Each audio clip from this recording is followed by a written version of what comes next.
Hello दोस्तों, आप सभी का स्वागत है एक और सुपर इंटरेस्टिंग वीडियो में, जहां हम बात करने वाले हैं ELSS फंड्स के बारे में और कैसे आप बेस्ट ELSS फंड को चुन सकते हैं। अक्सर ऐसा देखा गया है कि कई लोग टैक्स बचाने के लिए बहुत सारे ऑप्शंस एक्सप्लोर करते हैं और एक कॉमन ऑप्शन उनके पास बचता है कि वो किसी तरह के टैक्स सेविंग इंस्ट्रूमेंट में इन्वेस्ट कर दे।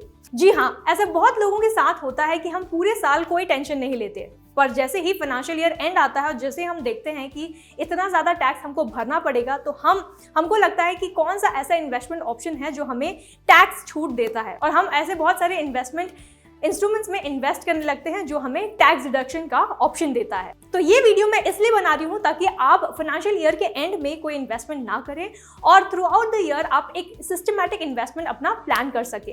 हेलो दोस्तों, मेरा नाम है नमिता पांडे और अभी तक अगर आप इस चैनल को सब्सक्राइब नहीं किया है तो सबसे पहले इस चैनल को सब्सक्राइब करें और पूरे वीडियो को ध्यान से देखिए ताकि आपको पता चल सके कि कौन सा ऐसा बेस्ट ELSS फंड है जो आपको टैक्स बेनिफिट्स देता है और आप कहाँ इन्वेस्ट कर सकते हैं।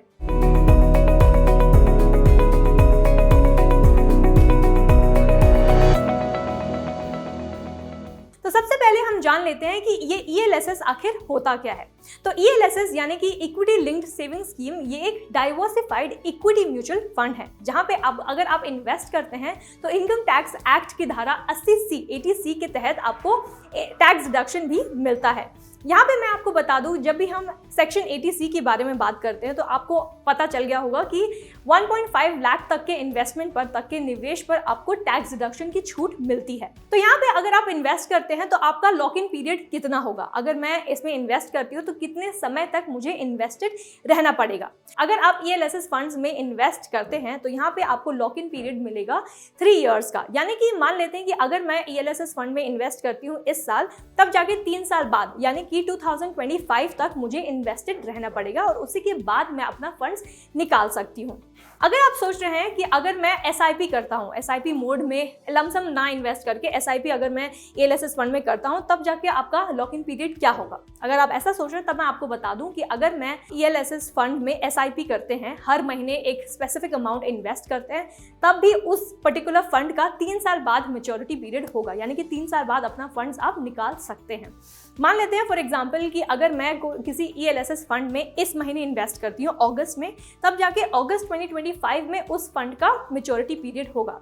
लाइकवाइज अगर आप सितंबर में एक SIP आप इन्वेस्ट करते हैं तब जाके सितंबर का जो मैच्योरिटी पीरियड है 2025 सितंबर में होगा। तो इसी तरह हर महीने हर एक फंड का एक डिफरेंट मैच्योरिटी पीरियड होता है जैसे जैसे आप इन्वेस्ट करते हैं। तो उम्मीद करती हूँ कि आपको समझ आ गया होगा कि अगर आप SIP करते हैं तो तब आपका मैच्योरिटी पीरियड क्या होगा। तो इन शॉर्ट अगर मैं बताऊं तो ELSS एक फ्लेक्सी कैप फंड है जहां आपको टैक्स बेनिफिट्स भी मिलता है और साथ ही हायर रिटर्न्स भी मिलता है।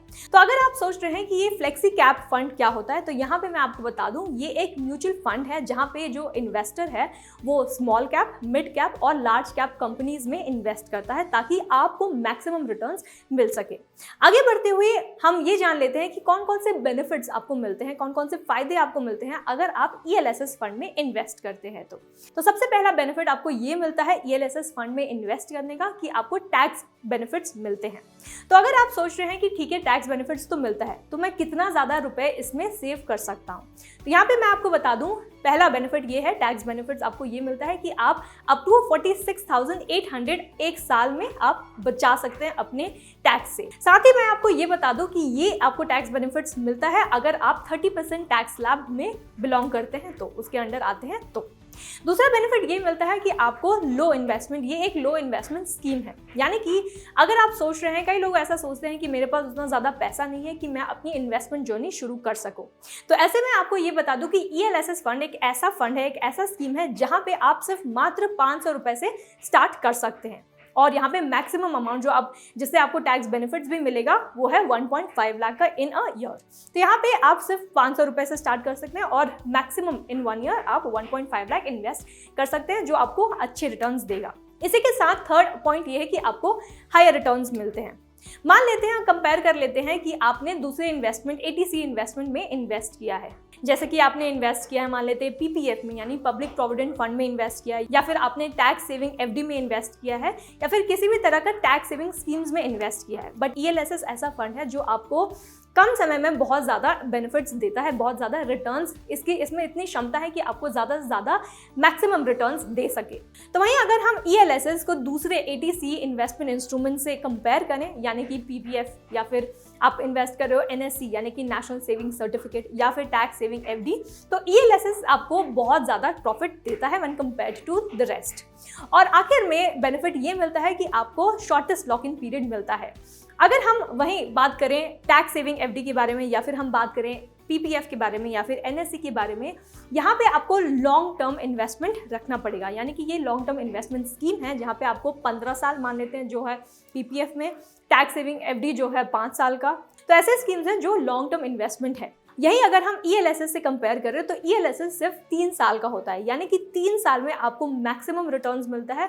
और साथ ही आपको ये बता दूं कि ELSS आपको लिक्विडिटी प्रोवाइड करता है, यानी कि 3 साल में ही मात्र आपको जितने पैसे चाहिए आपको मिल जाते हैं। वहीं अगर हम दूसरे से कंपेयर करें तो PPF का जो इन्वेस्टमेंट आप करते हैं वो आपको 15 साल बाद मिलता है। हालांकि वो भी अच्छा इन्वेस्टमेंट है, वो भी आपको टैक्स बेनिफिट्स देता है, बट ये है होगा 15 साल बाद। जितने भी आपने इन्वेस्टमेंट किए हैं वो आपको 15 साल बाद मिलेंगे।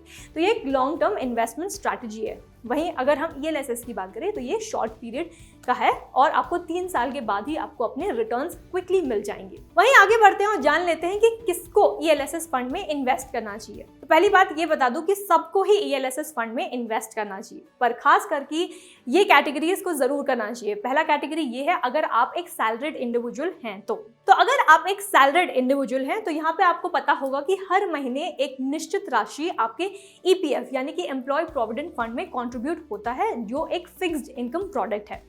पर अगर आपको अपने इन्वेस्टमेंट पोर्टफोलियो में अपना रिस्क और रिटर्न दोनों ही सही तरीके से बैलेंस आउट करना है तो आपको ELSS फंड में इन्वेस्ट करना चाहिए। इसमें आपको एक्स्ट्रा ऑर्डिनरी रिटर्न्स मिल ही जाते हैं।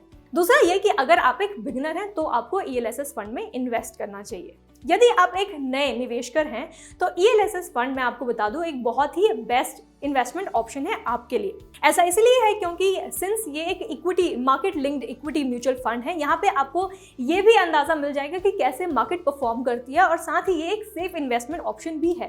तो यहाँ पे आपको 2 बेनिफिट्स मिल जाते हैं। अगर आप एक बिगिनर हैं तो यहाँ पे आपको मार्केट कैसा परफॉर्म करता है ये पता चल जाता है, और लॉन्ग टर्म स्ट्रैटेजीज के लिए ये आपको बेनिफिशियल होगा। और दूसरा ये आपका ये सेफ इन्वेस्टमेंट ऑप्शन है, ज़्यादा से ज़्यादा रिस्क आपको नहीं लेना पड़ेगा अपने इन्वेस्टमेंट के लिए। आगे बढ़ते हैं और जान लेते हैं कि कौन कौन से पैरामीटर्स हैं ऐसे जो आपको परखनी होगी ताकि आप सही ELSS फंड में इन्वेस्ट कर सके। तो सबसे पहला है फंड रिटर्न। तो किसी भी फंड को चूज करने से पहले आप उस फंड परफॉर्मेंस की तुलना उसके कॉम्पिटिटर्स और साथ ही उसके बेंचमार्क से करें, ताकि ये पता चल सके कि ये पर्टिकुलर फंड जो आप चूज करते हैं ये पास्ट में अच्छे से परफॉर्म किया है या नहीं। अगर कोई भी फंड अपने बेंचमार्क और अपने कॉम्पिटिटर से अच्छा परफॉर्म करता है तो ये फंड आपके लिए अच्छा है, क्योंकि ये फंड आपको अच्छे रिटर्न्स दे सकता है।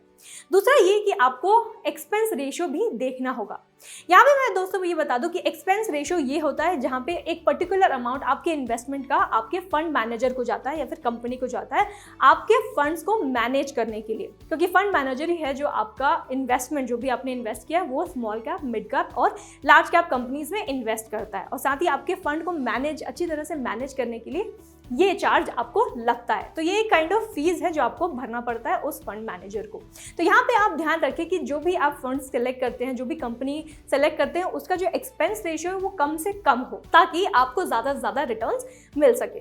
और तीसरा ये है कि AUM का भी ध्यान रखना होगा। AUM यानी कि एसेट अंडर मैनेजमेंट।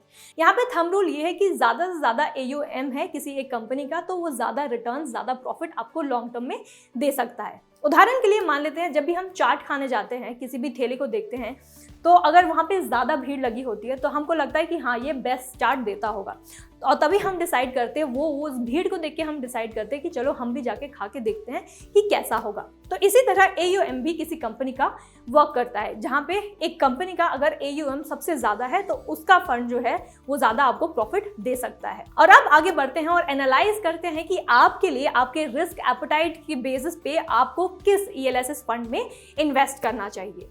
तो यहाँ पे आप अपनी स्क्रीन पर देख सकते हैं ये एक ग्रो ऐप का साइट है। यहाँ पे इसके माध्यम से मैं आपको बताने वाली हूँ कि कौन सा बेस्ट ELSS फंड है जहाँ पे आप इन्वेस्ट कर सकते हैं और कैसे आप सेलेक्ट कर सकते हैं अपने रिस्क एपेटाइट और कैटेगरी के बेसिस पे कि कौन सा बेस्ट हो सकता है, कौन सा ELSS फंड आपके लिए बेस्ट हो सकता है। तो यहाँ पे आप लेफ्ट हैंड साइड देख सकते हैं इस साइट पर कि पहला ऑप्शन यहाँ है फंड कैटेगरीज, यानी कि आपको किस में इन्वेस्ट करना है। इक्विटीज, जो कि ये एक इक्विटी फंड है, तो यहाँ पे इक्विटी का कैटेगरी यहाँ पे ऑलरेडी दे दिया है। इसके अंदर आपको इक्विटी के अंदर आपको मिड कैप में इन्वेस्ट करना है, लार्ज कैप में इन्वेस्ट करना है, या फिर मल्टी कैप में इन्वेस्ट करना है, स्मॉल कैप में इन्वेस्ट करना है, ELSS में इन्वेस्ट करना है, ये सब आप चुन सकते हैं।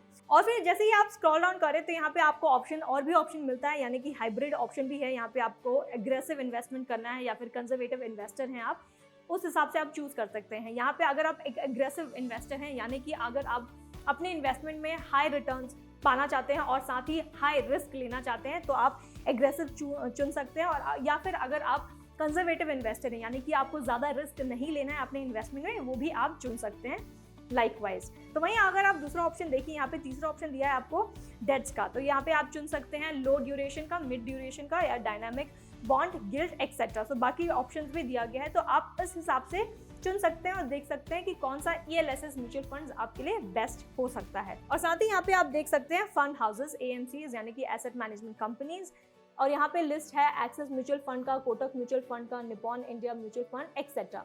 तो अगर आपको एक एक्सपीरियंस है, अगर आप जानते हैं कि मार्केट कैसा परफॉर्म करता है, कौन कौन सी कंपनीज वेल परफॉर्म कर रही हैं, तो उस बेसिस पे आप चुन भी सकते हैं और देख सकते हैं कि कौन से ELSS फंड में आपको इन्वेस्ट करना है। तो यहाँ पे चलिए मॉडिफाई करते हैं और देखते हैं। यहाँ अगर हम लिस्ट देखें ELSS म्यूचुअल फंड्स के, तो यहाँ पे इस स्क्रीन पर दिया है क्वांट टैक्स प्लान, पहला वाला है, जो कि कैटेगरी इक्विटी है और यहाँ पे हाई रिस्क दिया हुआ है। तो अगर आप एक एग्रेसिव इन्वेस्टर हैं तो ये इसमें आप इन्वेस्ट कर सकते हैं। और एक साल में इसने रिटर्न दिया है 16.1% और रेटिंग इस ऐप ने दी है 5 स्टार। और आखिर में आप देख सकते हैं फंड साइज, और इसका फंड, इस हाउस का फंड साइज है 1584 इन crores। तो कितना बड़ा फंड साइज है इस कंपनी का, इस फंड का, आप ये भी देख सकते हैं। दूसरा ऑप्शन यहाँ पे दिया है पारक टैक्स सेवर फंड का। इसमें अगर आप अपने इन्वेस्टमेंट में ज़्यादा रिस्क नहीं लेना चाहते और साथ ही आपको अच्छा रिटर्न्स चाहिए, तो इसमें आप इन्वेस्ट कर सकते हैं, क्योंकि ये मॉडरेटली हाई रिस्क में आता है, बिलोंग करता है, तो आपको उतना ज़्यादा रिस्क नहीं लेना पड़ेगा कंपैरेटिवली। और वहीं अगर देखें तो थर्ड वाला है Canara Robeco equity tax saver fund, तो इसमें भी आप इन्वेस्ट कर सकते हैं। यहाँ पे भी वेरी हाई रिस्क दिया है और एक साल में इसने रिटर्न दिया है 8.7% का, और इसका फंड हाउस जो है 3,957 रुपीज का है इन crores। तो वहीं अगर इस लिस्ट में देखें तो सबसे ज्यादा fund size Mirae assets tax saver fund का है, जो कि यहाँ पे फंड साइज इन crores है 12,615 crores, यानी कि सबसे ज़्यादा लोगों ने इस फंड हाउस में इन्वेस्ट किया है और इतना ज़्यादा फंड इस हाउस ने कलेक्ट कर लिया है, जनरेट कर लिया है। तो वहीं अगर हम देखें इस कितना रिस्क है, तो ये वेरी हाई रिस्क कैटेगरी में आता है, यानी कि अगर आपको अपने इन्वेस्टमेंट में ज़्यादा रिस्क ले सकते हैं, अगर आप वो कर सकते हैं, तब आप इसमें इन्वेस्ट कर सकते हैं, क्योंकि इसका जो फंड साइज है वो बहुत ज़्यादा है, बहुत ज़्यादा लोगों ने इसमें ट्रस्ट कर इसमें इन्वेस्ट किया है। तो वहीं इसे मॉडिफाई कर देते हैं और मान लेते हैं कि आपको लार्ज कैप में इन्वेस्ट करना है। तो यहाँ पे आप नीचे स्क्रॉल डाउन करके देखते हैं कि कौन सा लिस्ट है, कौन से फंड में आप इन्वेस्ट कर सकते हैं। तो सबसे पहले यहाँ पे दिया हुआ है Canara Robeco blue chip equity fund में, और यहाँ पे भी इसका जो रिस्क है वो वेरी हाई है, और यहाँ पे एक साल का आपको रिटर्न मिल रहा है 5.7% का, और रेटिंग इस ऐप ने इसको दी है 5 स्टार की, और इसका जो फंड साइज है वो है ₹7,593 crore का। और वहीं दूसरी तरफ है आपका कोटक ब्लू चिप फंड, इसमें भी आप इन्वेस्ट कर सकते हैं, और यहाँ पे भी रिस्क जो बता रहा है वो वेरी हाई है। तो यहाँ पे इस लिस्ट में ऑलमोस्ट सारे ही फंड्स के जो रिस्क एपेटाइट है, अगर आपका है या आप रिस्क एपेटाइट की बात करें, तो ये बहुत हाई रिस्क फंड्स हैं जिसमें आप इन्वेस्ट कर सकते हैं। और आपको रिटर्न्स भी आपको एक साल में मिल रहे हैं फ्रॉम 5.7% टू सबसे हाईएस्ट है 10.6% का, जो कि है ICICI prudential blue chip fund का। और इसी फंड का सबसे ज़्यादा फंड साइज है 32,525 crore का। और इसके अलावा और एक फंड कंपनी है जिसका सबसे ज़्यादा फंड हाउस है, जो कि है इस लिस्ट में आप देख सकते हैं एक्सिस ब्लू चिप फंड का, और यहाँ पे इसका फंड साइज है 35,915 crore का। तो इस लिस्ट से आप जान सकते हैं कि कौन से ऐसे फंड हाउसेस हैं, फंड्स हैं जिसमें आप इन्वेस्ट कर सकते हैं जो हाई रिस्क है और साथ ही कितना रिटर्न्स आपको 1 साल में दे रहा है।